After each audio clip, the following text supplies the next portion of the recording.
Have you got a room in your house that is the dumping ground? That is the place where everything gets chucked when you're not completely sure what to do with it?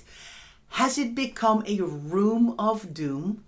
Well, in this video, I'm going to give you 7 steps on how to rescue your room from all this clutter. Hi everyone, it's Ingrid here from Organise Your House, and in this video I wanted to talk to you about a room of doom.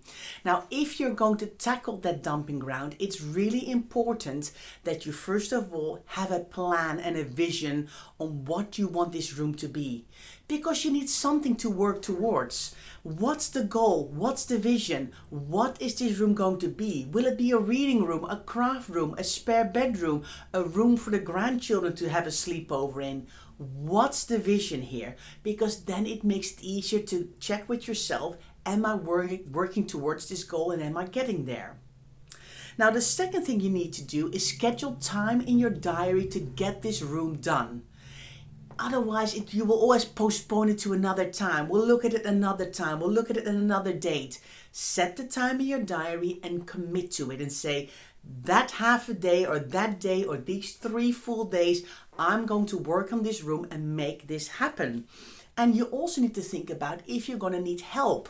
Are there lots of heavy items in this room of doom? Do you need somebody to help you carry and move and put it in your car and put it somewhere else in your house? What's the plan here? Then, where is your stuff going to go? So we haven't even touched the stuff in the room yet. We're just planning and thinking ahead. So where's the stuff going? Have you got a charity shop that you want to donate items to? Have you got items that need to be returned to a friend? Do you need to put something on FreeCycle or on Olio? Do you need to download the app to make this happen? Have you got boxes ready to put the items in for recycling and for rubbish and for the charity shop?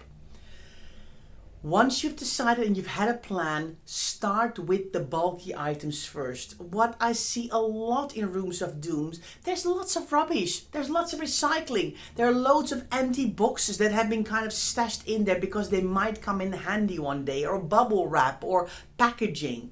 Start with that stuff first and clear some space, because it's really important that you can kind of actually be able to get into the room and walk around in it. Then what really helps is categorizing the items. Start grouping this like with like. Put similar items together. What is in this room of doom? Start putting the clothes together. Start putting the kitchen items together, or the stationery items together, or the shoes together, or whatever it is that you find. Start to categorize it, because that will help you with your decluttering and organizing. Now, don't overdo it. Make sure you break this down into manageable chunks. If you know this room of doom is going to be really hard for you to do, don't slog away at it for hours at a time. You're going to exhaust yourself and you're going to lose motivation.